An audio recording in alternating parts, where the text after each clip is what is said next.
Vedanta Book, Part 3, Chapter 1, Truth Revealed by Vedas.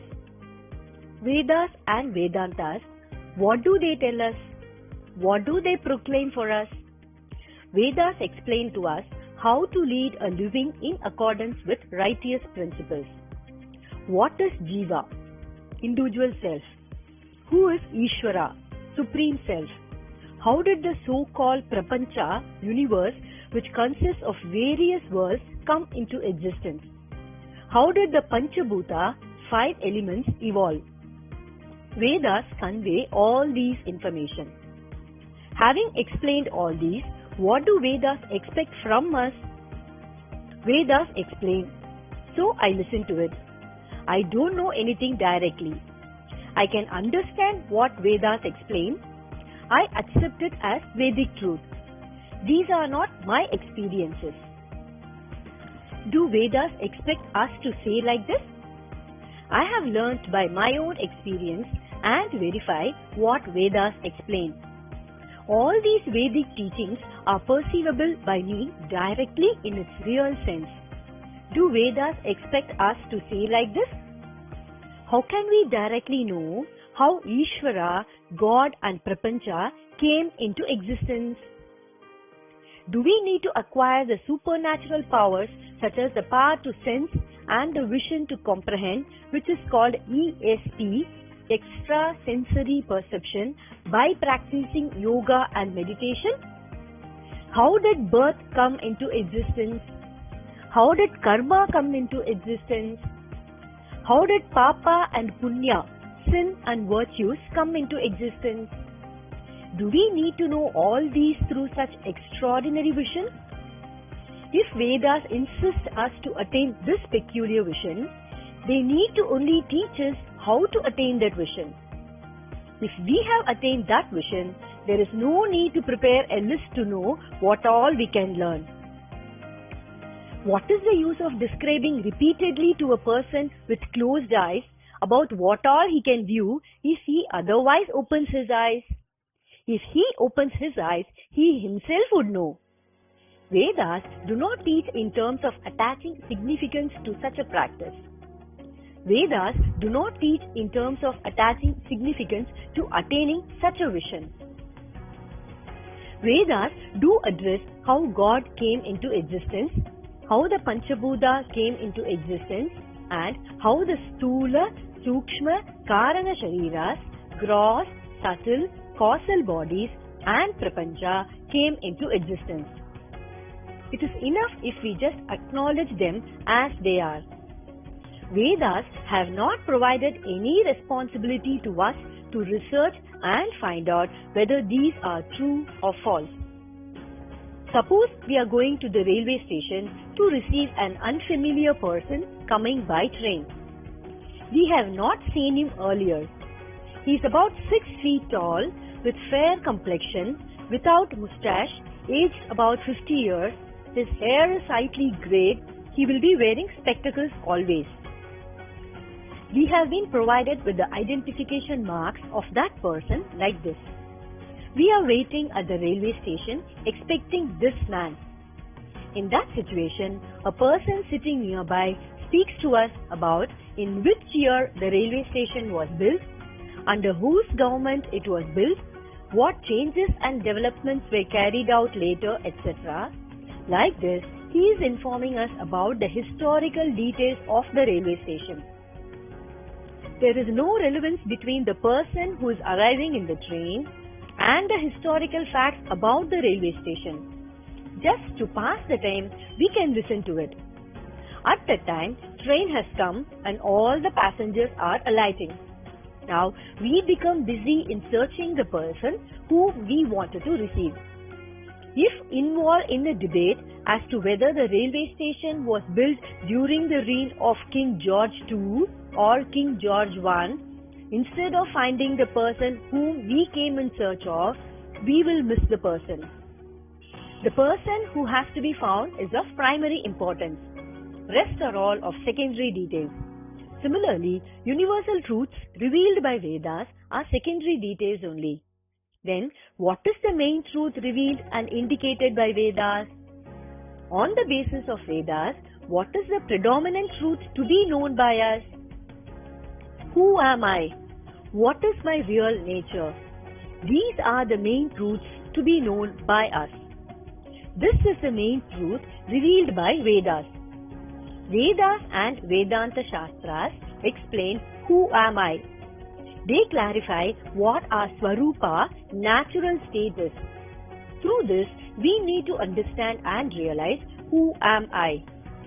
Our Swarupa, natural state is neither the mind nor the body.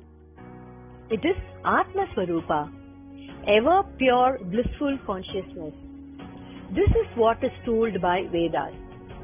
Vedas expect us to understand as it is. How to understand this?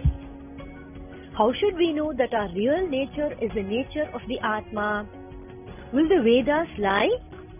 What Vedas reveal must be true. Hence, I believe what Vedas convey as true.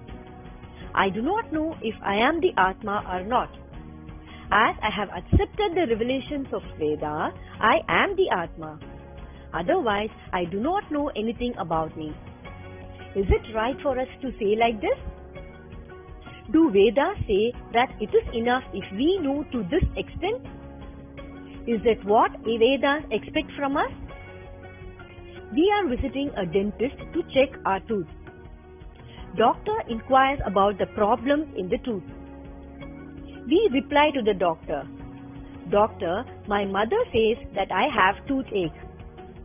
Doctor replies, "Let your mother say so. Do you have toothache?" We further reply, "I do not know anything, doctor. My mother does not lie. I believe in what she says, so I must be having toothache." If we reply in this manner, how will it be? Do Vedas expect a reply like this from us? I do not know whether I am the Atma or not. As I believe in Vedas, as per the teachings of Vedas, I believe that I am the Atma. Is it enough if we say this? Do Vedas expect from us like this? Let us come back to the dentist example. We tell the doctor, "I have pain in the left side of the lower posterior teeth." Doctor asks, "How many teeth have the pain?" We reply to him, "All the teeth have pain, doctor. I am not able to point out particularly." Now, the doctor examines our left side teeth in the bottom row by pressing them one by one. When the aching tooth is pressed, the pain increases. The doctor finds out the tooth which caused the pain. Even though the pain appeared to be there in all the teeth, only one tooth has been the cause for the whole pain. The doctor could find out the problematic tooth only when he diagnosed by pressing each tooth one by one. Who has found out the problematic tooth? Is it the doctor or us? Tooth was pressed by the doctor and the pain was felt by us. Here, there is involvement by both. It is the responsibility of the Vedas to indicate what is Atma. It is our responsibility to understand it experientially. When the doctor checks the teeth by pressing them one by one, it is our duty to sense and tell him which tooth causes pain when pressed. Likewise, under the guidance of Vedas, we have to perceive and understand ourselves that we are the Atma. The way we understand which one is the painful tooth and which one is the painless tooth, we have to understand in ourselves what Atma is and what Anatma, non-self, is. We have to understand what Atma is. Vedas teaches only this. Vedas impose this particular responsibility, work, duty on us. Vedas talk about many things. Vedas give lots of information. They do not insist that it is essential for us to understand all the details. We have to understand who am I. We have to understand that I am the Atma and not Anatma. Vedas put forth only this stipulation in front of us. Vedas and Vedantas Their commentaries and the sub-commentaries altogether have become an ocean. You might have heard the story of Tenali Rama, a wise minister in the royal court of King Krishnadeva. Once, a well-versed Vedanta scholar came for a debate at King Krishnadeva royal court. Being a connoisseur of scriptures, wherever he went, the unrivaled scholar won all the debates. All the scholars in the king's royal court were worried and afraid. They all absconded much before the debate started. The king was clueless on how to face this scholar. The king sought the help of Tenali Rama. Tenali Rama did not fear at all. He told the king very boldly, "Your Highness, don't worry.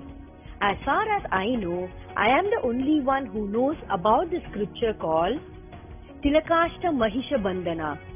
So, undoubtedly, I would win the debate by presenting all the truths revealed by that scripture." The Vedanta scholar presented himself with hesitation at the king's royal court. Tenali Rama covered and decorated a huge bunch of manuscripts with silk cloth and laid a garland on the bunch and made it to be brought in a palanquin. Looking at this, the scholar became scary. A scripture like this? That too this big? I have never seen or heard about such a huge scripture. The Vedanta scholar thought like this and was shaken with fear. The fear of possible defeat created more scare for him. So he pleaded with the king, "O respected king, in the whole of scriptures that I have learned from my Guru Master, I have not come across such a scripture. What I have learnt is as big as a mere handful of sand. What I have not learnt is as big as the size of the universe." Confessing this way, the scholar accepted his defeat and fled from the palace without even debating. It was a big amazement for the king. The king felt great respect towards Tenali Rama, as he seemed to have learned such a scripture that even the well-versed Vedanta scholar had not learnt. The king also wanted to get a glimpse of the bunch of those special manuscripts. Tenali Rama brought the covered bunch from the palanquin, removed the cloth cover and showed it to the king. Dry branches of ginjali plant had been tied with the ropes that were used to tie buffalo. Tilakashta means dry ginjali plant. Mahisha Bandhana means rope used to tie buffalo. By combining both the words, he had named the scripture as Tilakashta Mahisha Bandhana. With the increase in number of Vedanta scriptures, it was no surprise when the scholar assumed that there may also be a scripture called Tilakashta Mahisha Bandhana. Be whatever the number of scriptures, Upanishads, Brahma Sutras, overall, all these convey only one absolute truth, that our natural state is Atma Swarupa, the ever pure blissful consciousness.